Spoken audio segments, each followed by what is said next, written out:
Thank you, Gabby. It's so wonderful to follow her on Insta, and it's so great to be here with so many of you who are committed to conservation and a more verdant Florida and world. So my passion as a book author has been to work my way through the hydrological cycle. I've written books on freshwater and rain, and most recently, seashells and what they're telling us about the ocean and its life. And of course, when humans get involved in the hydrological cycle, it's more the hydroillogical cycle, right? The book I'm working on now is about water in our aquifers, which is given, that water is given really short shrift by its rather wonky name, groundwater.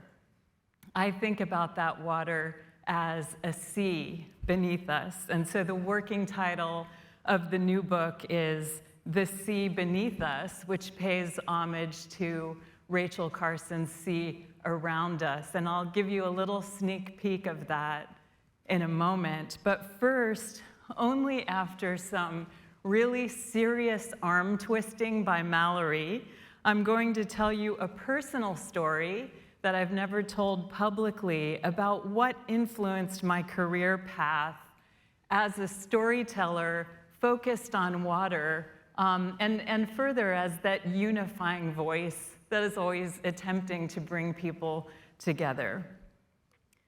So I'm a fifth-generation Floridian on my father's side, the Barnett side. And by the way, my nature photos are by John Moran, and I'd like to thank him for these wonderful photos, many of which are set around the Swanee River and the springs. So my family settled in North Florida near the Swanee River in the late 19th century and made their living farming and fishing, while naming their children after Greek and Roman and biblical icons such as Nicodemus and Leonidas and Ovid, who was my grandfather. So Ovid was the first to travel south and notice how much richer the soils were around Lake Okeechobee than they were around the sandy Swanee. And he brought his family to South Florida to grow watermelon and bell pepper, and he stayed true to his roots. He continued naming children after philosophers.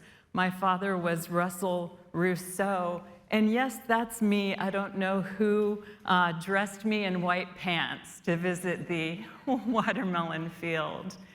So Ovid also complains sometimes that South Florida was full of Yankees. Compared with North Florida, he used to say, the Yankees in his new part of Florida were, and I quote, as thick as mosquitoes. And so it was unwelcome news when my father fell in love with my mother. Not only had she and her parents all been born in New York, my mom's dad was a major league baseball player who'd pitched for the New York Yankees. So most people would have been impressed to hear about my maternal grandfather, a 6'4" right-hander who pitched 2 games for the Yankees in the famed 1947 World Series against the Brooklyn Dodgers. Ovid was not impressed. My father had not just brought home a proverbial Yankee, he literally brought home the Yankees. So I wish I could tell you that these two families miraculously merged and lived happily ever after. I can't do that as a nonfiction writer in pursuit of truth. But I can tell you where these radically different families shared common ground. They were both in crazy gobsmack love with wild Florida. So my maternal grandfather had brought his family down for spring training, and they were supposed to return to New York, but he and my grandmother fell so in love with the beaches and the banyan trees where they lived in Hollywood and the jungly wilds to the west at the edge of the Everglades. My grandmother refused to go back home. So these radically different families both thought the best dinner was one caught fresh from the sea. There you see Ovid on the left in Marco Island and my grandfather Carl on the right in Havana. Both would grow silent at the sight of a red-tailed hawk or a pink cloud bank. And both were happiest on the water. So my mom's family on the Atlantic beaches and my dad's along the southwestern barrier islands of the Gulf of Mexico. And always trips back to North Florida and the T. Brown Swanee and its springs for family reunions. And this is my son, the sixth generation, who has the 6'4" height now from the one great-grandfather and the love of the Swanee from the other. So now you begin to see how I became me, someone who radically loved two radically different families that, despite their differences, shared in common this near religious awe for the nature around them. So, of course, water stories are often focused on clashes at local, state, national, and global scales.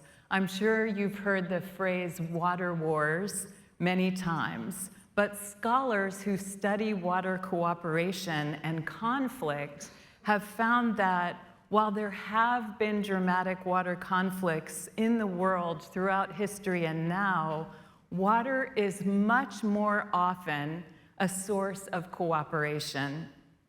You might have noticed I called this talk Beyond H2O, Water as a Human Bond. Water is literally a chemical bond, and it's also one of the deepest bonds among people. So one of the most dramatic examples of that, sorry, I just am on the wrong slide. So only with hundreds of thousands of words on the page did I come to understand that how that childhood experience led me to my life's work. Values, telling stories that unify readers around shared values. So values for the places they love, the animals they revere, and especially the water that defines those places and keeps those animals alive. So I'd like to tell you now some of what I learned about water as a bond that brings people together even in the most fractured times. But first, I'm just going to say a few words on what's driving us apart. So for one, we're sorting ourselves politically like never before. Democrats and Republicans are segregating by place, which makes them less likely to encounter people with different political views. Media, too, is becoming ever more fractured. So at the same, this is really intensified partisan coverage of news. So at the same time, as Mark Wilson talks about, we have more paid news and disinformation masquerading as news. In addition, with the loss of newspapers in so many communities, so many local communities, that also is a loss of shared stories that always brought communities together, particularly small communities who read their local weekly paper together. So you heard in my bio that I teach journalism at the University of Florida. I'm working with the next generation of journalists to strengthen reporting through a lens of solutions rather than constant conflict. So one of the biggest problems facing journalists, and it's also a very serious challenge for scientists, is this erosion of trust, particularly among rural communities and among people who were too often unseen and unserved by the media. So environmental storytelling really is crucial for serving those communities and building trust. We know from surveys of Florida radio audiences that they value and appreciate the environment at very high levels, whether they listen to conservative talk radio or NPR Morning Edition. They report that they want to know more about what's happening to water, land, and wildlife in the place where they live.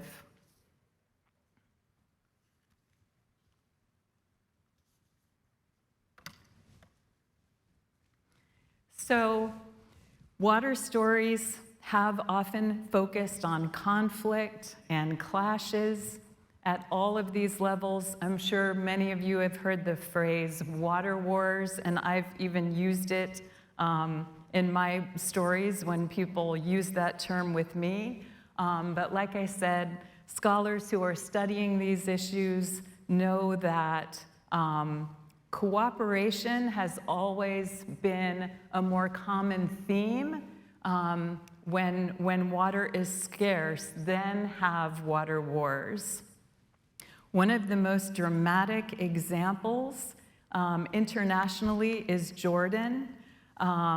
This involves restoration of the Jordan River. These mayors from Israel, Palestine, and Jordan were sometimes literally fighting over every issue except one, the need to clean up and rehabilitate the Jordan, which is holy to all the region's disparate religions. So in this photo, the mayors literally jumped into the water together.